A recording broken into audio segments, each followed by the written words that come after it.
한국 헌정사에서 가장 지랄 맞았던 사건, 헌정사의 길이 남을 사진. 1948년은 총선거로 구성된 재헌국회와 제1대 대통령 선거가 있던 시기다. 한국 민주주의의 시작이었고 최초로 선거를 통한 정부 입법부 구성이었기에 당연히 국민들이 아무도 해보지 않은 방식이라 선거 방식이 좀 웃기긴 했는데, 참고로 이 방식이 교황 뽑는 콘클라베 투표다. 예를 들면 1대 대통령 선거 당시 투표 방식은 따로 후보자가 나오는 게 아니라 재헌국회 의원들이 임의의 대한민국 국민의 이름을 직접 적어내는 방식. 근데 말 그대로 아무나 쓸 수 있는 투표이기에 북한에 있던 조만식 미국인인 서재필에게 기표한 사례도 있다. 참고로 이때는 내각제와 대통령제의 과도기적 시기. 실제로 이 방식 때문에 정부 참여를 거부한 김구가 6.63% 득표율로 2위를 할 정도. 암튼 당시 국회 내 1당이었던 대한독립촉성국민회와 2당인 한국민주당 모두가 이승만을 지지했기에 196명 중 180명의 표를 얻으며 이승만이 제1대 대통령으로 당선된다. 암튼 당시 재헌헌법에 따르면 대통령의 임기는 4년 중임제, 즉 한 번의 중임이 가능하여 최소 4년, 최대 8년의 임기를 보장받을 수 있었다. 즉 이승만의 임기는 최소 1952년, 중간선거를 승리하면 1956년인 상황. 발췌 개헌 한짤 요약. 아무튼 1950년 좀 많은 일이 있고 난 뒤 1952년 이승만의 중간선거가 치러지는 해. 그런데 일단 당시에는 국회의원들이 대통령을 뽑는 간선제. 근데 1950년 2차 총선 당시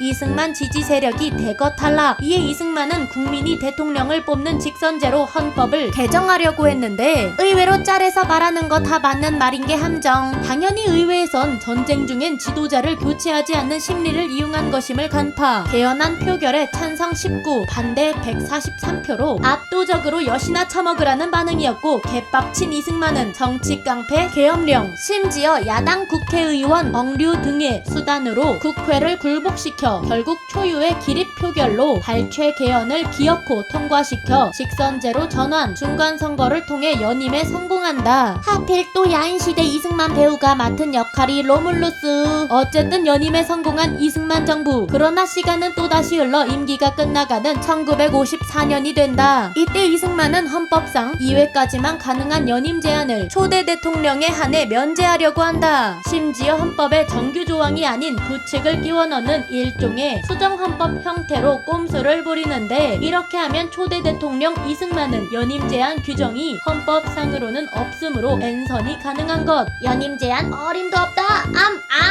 암튼 이승만의 자유당 정권은 이 안을 통과시키기 위해 1954년 3차 총선의 일종의 전략공천을 진행하는데, 이 개헌을 찬성하는 사람을 대상으로 공천을 진행해 약 114석의 찬성자를 확보한다. 여기에 개헌 정족수인 136석을 채우기 위해 무소속 의원을 상대로 협박 매수를 진행한다. 1954년 11월 27일 초대 대통령 연임 제한 폐지 부칙 개정안 투표가 이루어진다. 개헌을 성공시키려면 재적 의원 203명이 참석한 이 투표에서 최소 3분의 2인 135.33명, 실질적으로는 136명이 찬성해야 했다. 전략공천으로 찬성자로만 채워진 자유당 의석과 협박, 회유, 뇌물로 찬성으로 전향한 무소속 의원들로 인해 개정안은 통과되지 않는데, 찬성 135명, 반대 60명, 기권 1명, 무효 1명으로 반란표 2표가 발생했고, 135.33명이 필요한 상황에서 135명은 찬성 표결에 충족하지 않으므로 결국 개헌이 불발되어 버린다. 당연히 야당인 민국당은 모두 일어나 만세를 불렀으며, 어용기관지를 제외한 언론은 민주주의의 승리라는 기사를 띄우고 있는 와중에 기적의 계산법,